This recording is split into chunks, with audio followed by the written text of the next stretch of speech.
इस कहानी की शुरुआत में हम दोस्तों एक आदमी को देखते हैं जो कि रात के वक्त पर अपनी सोसाइटी से होता हुआ अपने घर पर जा रहा था। बट दोस्तों कुछ ही देर के बाद जब वो चलता चलता जा रहा था कि तभी अचानक से दोस्तों उसके सामने एक खतरनाक सा दिखने वाला एक जानवर आ जाता है। वो जानवर पलक झपकते ही उस आदमी के ऊपर अटैक करता है और दोस्तों उसे मारना चाहता है। वो जानवर बहुत खतरनाक होता है और दोस्तों तभी वो पलक झपकते ही उस आदमी के ऊपर बड़ी ही बुरी तरीके से हमला करके उसे पूरी तरीके से खत्म कर देता है। अब जैसी इस आदमी की मृत्यु होती है तो दोस्तों यहाँ पर बहुत सारे लोगों की भीड़ इकट्ठी हो जाती है। जी हाँ, क्योंकि सभी के सभी लोग हैरान रह जाते हैं कि आखिर इस आदमी को किसने मार दिया, क्योंकि ये आदमी इन्हीं सब लोगों की सोसाइटी का रहने वाला था। लेकिन सब लोगों को ये बात बहुत ज़्यादा अजीब लगती है कि आखिर इनके सोसाइटी के अंदर ऐसा कौन सा जानवर आ गया। इन सभी लोगों को पहले तो ये लगता है कि इसके ऊपर शायद किसी कुत्ते ने हमला किया है। सभी के सभी लोग आपस में बातें करते हैं और तभी दोस्तों अचानक से ये लोग बातें करना शुरू कर देते हैं कि अगर इनकी सोसाइटी के अंदर सीसीटीवी कैमरा लगा होता तो इनको इससे बहुत फायदा होता। इनको पता भी चल जाता कि आखिर इस आदमी को किसने मारा है, क्योंकि अभी तक इनकी सोसाइटी में सीसीटीवी कैमरे जैसी सुविधा नहीं लगी है। वेल गाइस, अब इसी के साथ सभी के सभी लोग अपने अपने घर के अंदर चले जाते हैं और उस आदमी की बॉडी को ठिकाने लगा दिया जाता है। अब तभी दोस्तों हम अगली रात का सीन देखते हैं। अगली रात को भी दोस्तों एक आदमी अपनी सोसाइटी के अंदर से अपने घर पर जाने की कोशिश कर रहा था। वो सीढ़ियों से चढ़ता हुआ जा रहा था कि तभी अचानक से उसे पीछे से कहीं आवाज़ सुनाई देती है और जब वो पीछे मुड़कर देखता है तो दोस्तों उसकी आंखें फटी की फटी रह जाती हैं, क्योंकि वो पाता है कि वही खतरनाक सा दिखने वाला जानवर उसके सामने खड़ा हुआ है। वो जानवर पलक झपकते ही उसके ऊपर अटैक करता है और उसको बड़ी ही बुरी तरीके से मार डालता है। अब जब यहाँ पर दोस्तों उस आदमी की मृत्यु होती है तो बहुत सारे लोगों की भीड़ इकट्ठी होती है। सभी के सभी लोग तो यही अचंभे में थे कि आखिर ऐसा कौन सा जानवर इनकी सोसाइटी के अंदर घुस आया है जो इस तरीके से लोगों की हत्याएं कर रहा है। अब दोस्तों ये लोग फैसला कर लेते हैं कि ये लोग जल्दी ही अपनी सोसाइटी में सीसीटीवी कैमरास लगवाएंगे।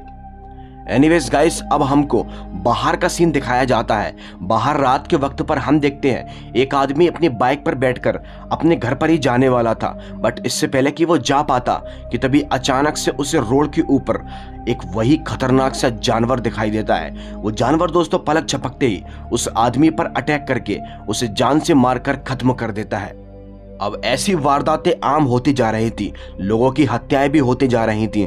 इसीलिए दोस्तों वो सोसाइटी के लोग फाइनली सीसीटीवी कैमरा जैसी सुविधा को लगवा लेते हैं। वो सोसाइटी के हर एक कोने में सीसीटीवी कैमरे को लगवा लेते हैं जिससे कि ये लोग पता कर सकें आखिर कौन सा जानवर इनकी सोसाइटी में आता है। वेल गाइस, अब तभी हमको अगली सुबह का सीन दिखाया जाता है। अगले दिन हम एक अतुल नाम के आदमी को देखते हैं जो कि उसी सोसाइटी के अंदर अपने पिता खुराना के साथ में रहता है। जी हाँ, अभी वो उस वक्त पर न्यूज़पेपर को पढ़ रहा था और न्यूज़पेपर के अंदर दोस्तों किसी की मौत का वो जिक्र पढ़ता है जो कि कोई और नहीं बल्कि उसके पिता यहाँ पर नौकरी किया करते थे। वो उनका पेंशन अधिकारी था जिनकी मौत बहुत ही अजीब तरीके से हुई थी। उनके ऊपर वही जानवर ने अटैक कर दिया था। अतुल इस खबर को पढ़कर शॉक होता है और फौरन ही दोस्तों वो अपने पिताजी के पास जाता है और उन्हें भी इस खबर के बारे में बताने लगता है। अब दोस्तों इसी मौके पर हम देखते हैं कि अतुल के पिताजी शांति से बेड पर लेटे हुए हैं। उनकी तबीयत खराब रहती है, बट हैरानी की बात तो ये है कि वो ना ही कुछ बोल रहे थे, ना ही कुछ सुन रहे थे और ना ही उनकी बॉडी में कोई मूव हो रहा था। बट अतुल उनसे लगातार बातें किए जा रहा था। एनीवेज, कुछ ही देर के बाद अब अतुल यहाँ पर अपने पिता को दवाई खिलाने की कोशिश करता है। यहाँ हमको ऐसा लगता है कि विच मीन्स वो दवाई खाना ही नहीं चाह रहे हैं। अतुल के पिता खुराना बहुत ही फिट किस्म के इंसान थे। उनकी तबीयत इस तरीके से अचानक खराब हो जाना उनके दोस्तों को दोस्तों बहुत ही ज़्यादा अजीब लगता है, जो कि बाहर की ओर को बैठे हुए थे। तो उन्हीं की सोसाइटी के दोस्त यार थे जो कि अतुल के पिता खुराना के साथ में एक्सरसाइज किया करते थे। ये लोग आपस में बैठकर बातें करते हैं कि खुराना की तबीयत बहुत खराब है, हम लोगों को देखकर तो आना चाहिए एटलीस्ट कि आखिर उनको क्या हो चुका है। इसीलिए दोस्तों ये सभी के सभी लोग फैसला करते हैं और फौरन दोस्तों सोसाइटी के अंदर आते हैं। ये लोग खुराना के घर के बाहर पहुंचते हैं, घर का दरवाज़ा बजाते हैं तो अतुल दोस्तों दरवाज़ा खोलता है। ये सभी के सभी लोग अतुल से उसके पिताजी के बारे में पूछते हैं तो अतुल बताता है कि उनकी तबीयत बहुत खराब चल रही है, लेकिन ये लोग दोस्तों फिर भी उसके घर के अंदर प्रवेश कर जाते हैं। अब दोस्तों ये सभी के सभी लोग आदमी जैसे ही खुराना के कमरे के अंदर पहुंचते हैं तो दोस्तों बहुत ज़्यादा शॉक हो जाते हैं और पाते हैं कि खुराना शांति से बेड पर लेटा हुआ था, उसकी बॉडी में कोई मूव नहीं हो रहा था। बट अतुल उन सभी लोगों से बोलता है कि पापा की तबीयत बहुत ख़राब है, अभी वो किसी से बात करने की मूड में नहीं है। पर दोस्तों अचानक से एक आदमी जब उनकी नाक के बगल में अपना हाथ लगाकर देखता है तो वो पाता है कि उनकी सांसें ही नहीं चल रही हैं, मतलब कि वो कोमा में जा चुके हैं। जी हाँ, इसीलिए वो आदमी अतुल से बोलता है कि तुम्हारा दिमाग तो खराब नहीं हो गया, तुम्हारे पिताजी कोमा में जा चुके हैं, इनकी मृत्यु हो जाएगी अगर तुमने इन्हें डॉक्टर को नहीं दिखाया तो। लेकिन आपको सुनकर बहुत ज़्यादा हैरानी होगी, अतुल यहाँ पर उन सभी लोगों से बोलता है मेरे पिताजी एकदम ठीक हैं और उन्हें किसी चीज़ की कोई दिक्कत नहीं है। बट लेकिन दोस्तों वो खुराना के दोस्त यार नहीं मानते, वो फैसला करते हैं कि वो जल्दी एक डॉक्टर को लेकर आएंगे और खुराना को दिखवाएंगे। ये बोलकर दोस्तों वो वहाँ से निकल जाते हैं। बट अब अतुल यहाँ पर बहुत शॉक हो जाता है, वो चिल्ला चिल्ला कर बोलता है कि मेरे पापा को कुछ भी नहीं हुआ है।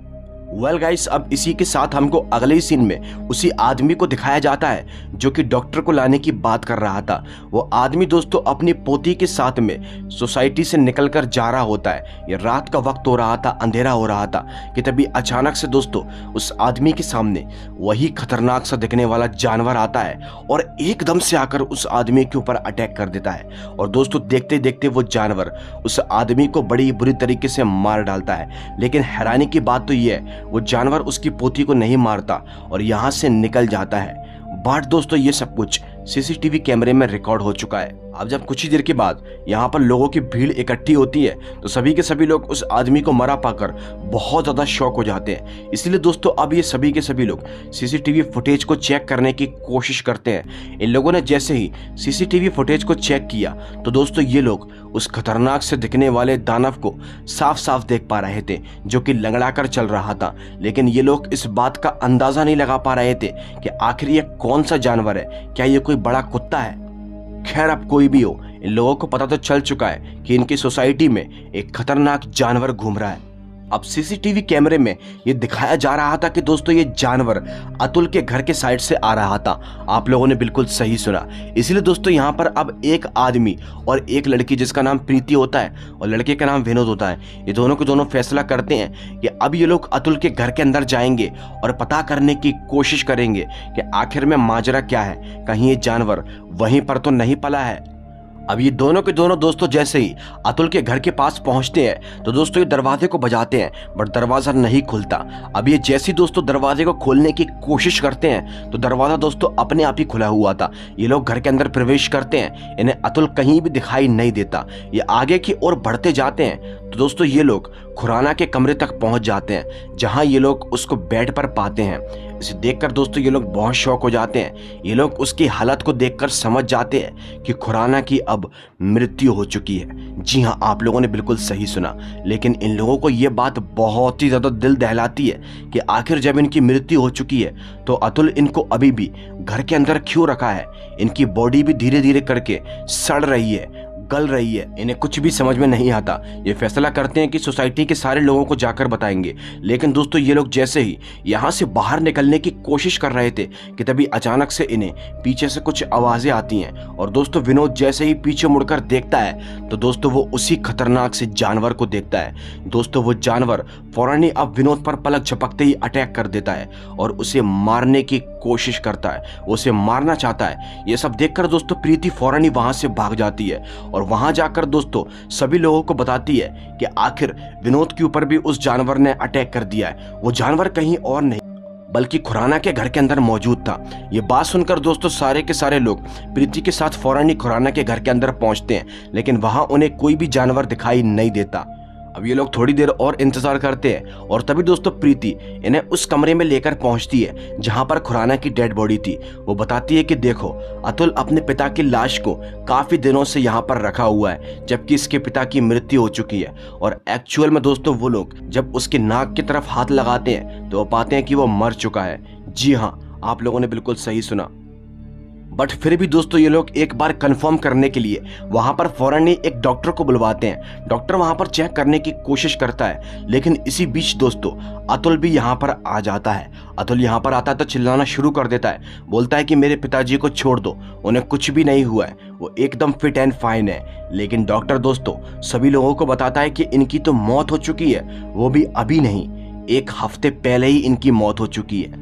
आप लोगों ने बिल्कुल सही सुना। ये सभी के सभी लोग दोस्तों अतुल से पूछते हैं कि आखिर तुमने ऐसा क्यों किया, अपने पिताजी का अंतिम संस्कार क्यों नहीं किया। तो दोस्तों अतुल उनको कुछ भी जवाब नहीं देता। फिर तभी सभी के सभी लोग वहां से चले जाते हैं। और दोस्तों इन सभी के जाने के बाद हम देखते हैं यहाँ पर अतुल को, जो कि एक कमरे में जाकर चुपचाप से टेंस बैठ जाता है। वो अपने पिताजी को याद करने की कोशिश कर रहा था। फिर तभी दोस्तों कुछ ही देर के बाद अतुल को दोस्तों सामने की ओर एक विजन दिखाई देता है। और दोस्तों वो उस विजन के अंदर अपने पिताजी को देख पाता है, जहां उसके पिताजी जिंदा थे और उससे बातें करने की कोशिश कर रहे थे।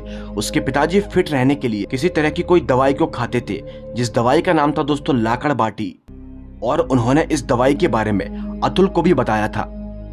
एनीवेज गाइस, कुछ ही देर के बाद ये विजन खत्म होता है और दूसरी तरफ दोस्तों हम खुराना को देखते हैं, जो कि अपने कमरे के अंदर मरा हुआ पड़ा था। लेकिन दोस्तों अचानक से वो एकदम से उठ पड़ता है। जी हाँ दोस्तों, वो जैसे उठता है तो दोस्तों अचानक से उसकी बॉडी एक जानवर के अंदर तब्दील होना शुरू हो जाती है। अब दोस्तों कुछ ही देर के बाद वो एक लाकड़ दानव बन जाता है, यानी कि ये एक लाकड़ दानव है। अब हमको पता चल चुका है लाकड़ दानव कोई और नहीं बल्कि अतुल का पिता खुराना ही होता है। लेकिन आखिर वो दानव कैसे बना, इसकी जानकारी के लिए मैं आपको आगे बताऊंगा। अब तभी दोस्तों हम अतुल को देखते हैं, जो कि अपने पिताजी की उसी दवाई को ढूंढ लेता है, यानी कि लाकड़ बाटी। वो लाकड़ बाटी को ढूंढकर अपने पिताजी के वैद्य को कॉल करता है, जिससे कि उसके पिताजी जीते जी बात किया करते थे, उससे फिट रहने के लिए दवाइयां लिखवाया करते थे। और जैसे ही दोस्तों अतुल उस वैद्य से बात करता है तो वैद्य दोस्तों अतुल को बताता है कि मैंने तुम्हारे पिताजी को एक दवाई दी थी लाकड़ बाटी नाम की। तुम्हारे पिताजी 100 साल तक जिंदा रहना चाहते थे, इसीलिए मैंने वो दवाई उनको इसीलिए दी थी।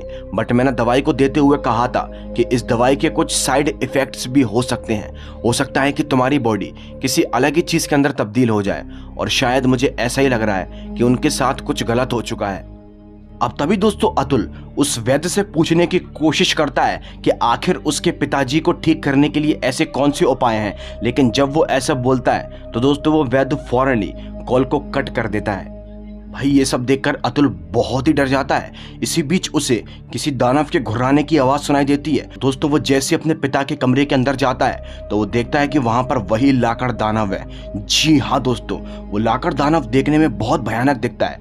अतुल उस लाकड़ दानव को रोकने की कोशिश करता है और लकड़ी से उसके ऊपर वार करता है। वो दानव उसके ऊपर हमला करना चाहता है, लेकिन इसी बीच अतुल अपनी जान बचाकर वहां से भाग जाता है और एक दूसरे कमरे में आकर टेबल के नीचे छिप जाता है। कुछ ही देर के बाद दोस्तों वो लाकड़ दानव उसका पीछा करते करते आ जाता है। लेकिन दोस्तों अतुल टेबल के नीचे से जमीन पर बहुत सारा मिट्टी का तेल डाल देता है और दोस्तों वो लाकड़ दानव के आने का इंतजार करता है। जब वो लाकड़ दानव उसके करीब आता है तो दोस्तों मौके का फायदा उठाकर अतुल फौरन ही माचिस की तीली को जला देता है और मिट्टी के तिल पर फेंक देता है। और जैसे ही वो लाकड़ दानव करीब आता है तो दोस्तों वो आग के जरिए फौरन ही जल जाता है और जलकर दोस्तों पूरी तरीके से भस्म हो जाता है।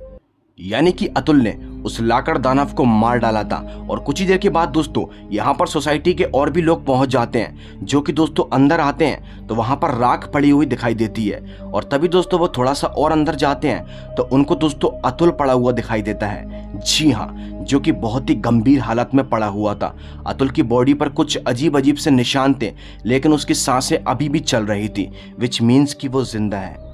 उसके लिए फौरन ही यहाँ पर एम्बुलेंस बुलवाई जाती है। और इसी के साथ दोस्तों ये कहानी यहीं पर ही खत्म होती है। लेकिन दोस्तों इस कहानी के एंड में हमको एक लड़के को और दिखाया जाता है, जो कि कोई और नहीं बल्कि दोस्तों विनोद होता है। और विनोद दोस्तों एक लाकड़ दानव के अंदर तब्दील हो जाता है। इसी के साथ ये कहानी यहीं पर ही खत्म होती है। यानी कि दोस्तों लाकड़ दानव एक बहुत ही भयानक वायरस है, जो भी इससे इन्फेक्टेड होगा वो भी लाकड़ दानव की तरह बन जाएगा।